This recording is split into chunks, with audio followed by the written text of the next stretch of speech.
पवन पुत्र हनुमान बाल ब्रह्मचारी थे, लेकिन फिर भी उनके पुत्र कैसे पैदा हुआ? सवाल इस चीज पर है, हनुमान जी बाल ब्रह्मचारी थे लेकिन उनके बिंदु से संतान कैसे पैदा हुई? आइए मित्रों, कहानी बहुत ही रोचक महत्वपूर्ण है। आज वो कहानी है जिसको सुनने से जन्मों जन्मांतर के पाप नष्ट हो जाएंगे मित्रों, और पुण्य उदय होंगे। कहानी वो है कि पिता और पुत्र में झगड़ा कैसे हुआ, और मेन सवाल तो यहाँ पे है कि जब हनुमान जी बाल ब्रह्मचारी थे तो उनके पुत्र कैसे पैदा हुआ? मित्रों, उनका पुत्र कहा जाता है मकरध्वज को।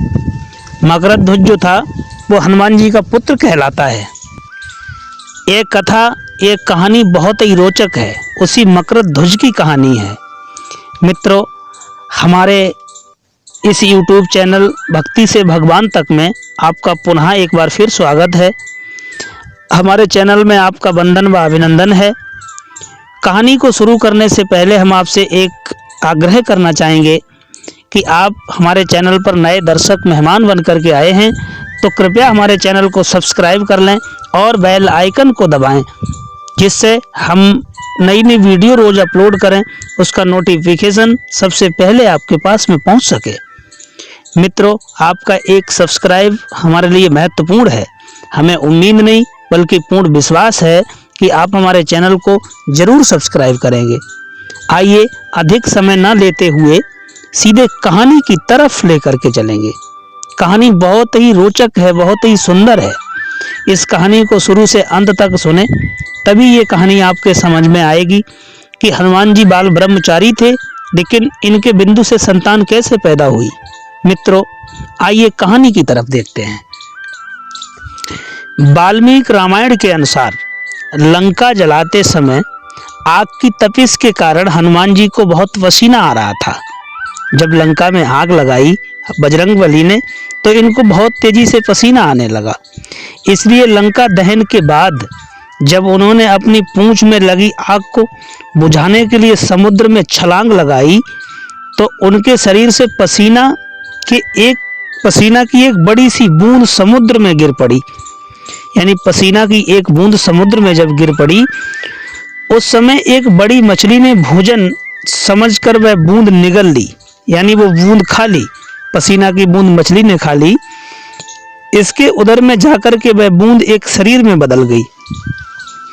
एक दिन पाताल के असुर राज अहिरावण के सेवकों ने उस मछली को पकड़ लिया, और जब मछली को पकड़ लिया उसका पेट चीरा तो उसमें से बानर की आकृति का एक मनुष्य निकला।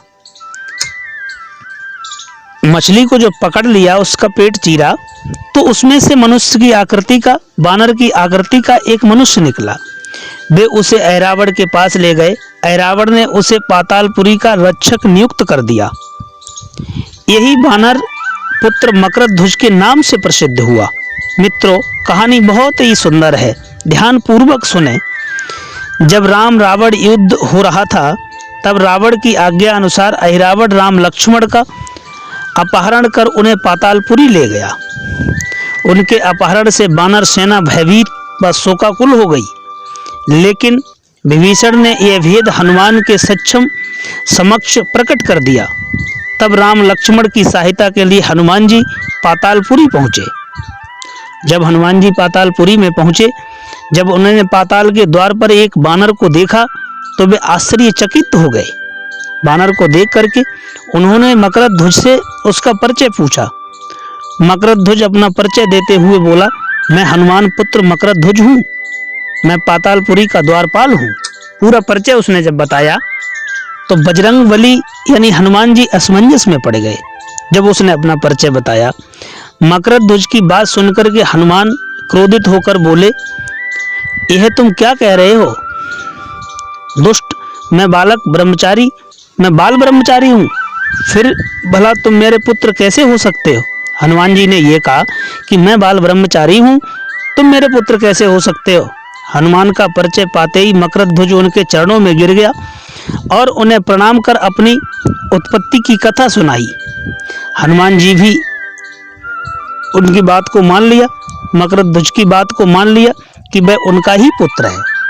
मित्रों, जब मकरध्वज की बात को मान लिया, लेकिन ये कहकर वे अभी अपने श्री राम और लक्ष्मण को लेने आए हैं। जैसे ही द्वार की ओर बढ़े, वैसे ही मकरध्वज उनका मार्ग रोकते हुए बोला, पिताश्री, ये सत्य है कि मैं आपका पुत्र हूँ, लेकिन अभी मैं अपने स्वामी की सेवा में हूँ, इसलिए आप अंदर नहीं जा सकते।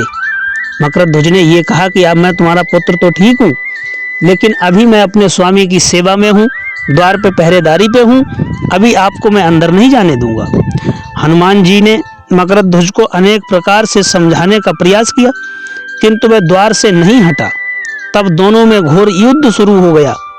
देखते ही देखते हनुमान जी उसे अपनी पूंछ में बांध करके पाताल में प्रवेश कर गए।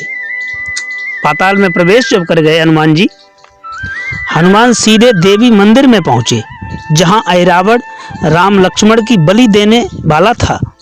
हनुमान जी को देख करके चामुंडा देवी पाताल लोक से प्रस्थान कर गई।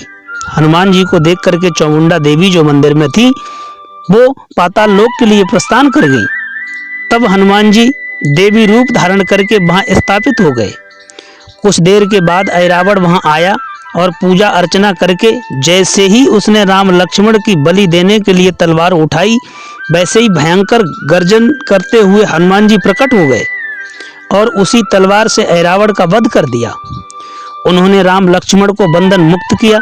तब श्री राम ने पूछा, हनुमान, तुम्हारी पूंछ में ये कौन बंधा है? बिल्कुल तुम्हारे समान ही लग रहा है, इसे खोल दो। हनुमान ने मकरध्वज का परिचय देकर उसे बंधन मुक्त कर दिया। मकरध्वज ने श्री राम के समक्ष सिर झुका लिया। तब श्री राम ने मकरध्वज का राज्य अभिषेक किया। श्री राम ने मकरध्वज का राज्य अभिषेक किया, उसे पाताल का राजा घोषित कर दिया और कहा कि भविष्य में वह अपने पिता के समान दूसरे की सेवा करेगा, दूसरों का सत्कार करेगा, सेवा करेगा। यह सुनकर मकरध्वज ने तीनों को प्रणाम किया। हनुमान जी और लक्ष्मण श्री राम को प्रणाम किया। मकरध्वज ने तीनों उसे आशीर्वाद देकर वहां से प्रस्थान कर गए। इस प्रकार मकरध्वज हनुमान जी के पुत्र कहलाए। मित्रों, तो बाल ब्रह्मचारी थे हनुमान जी, फिर भी इनके बिंदु से, इनके अंश से एक पुत्र पैदा हुआ था। मित्रों, यह कहानी अगर हमारी अच्छी लगी हो तो हमारे चैनल को सब्सक्राइब कर लें, बेल आइकन को दबाएं और कमेंट में जय बजरंगबली अवश्य लिखें। मित्रों, धन्यवाद साथियों।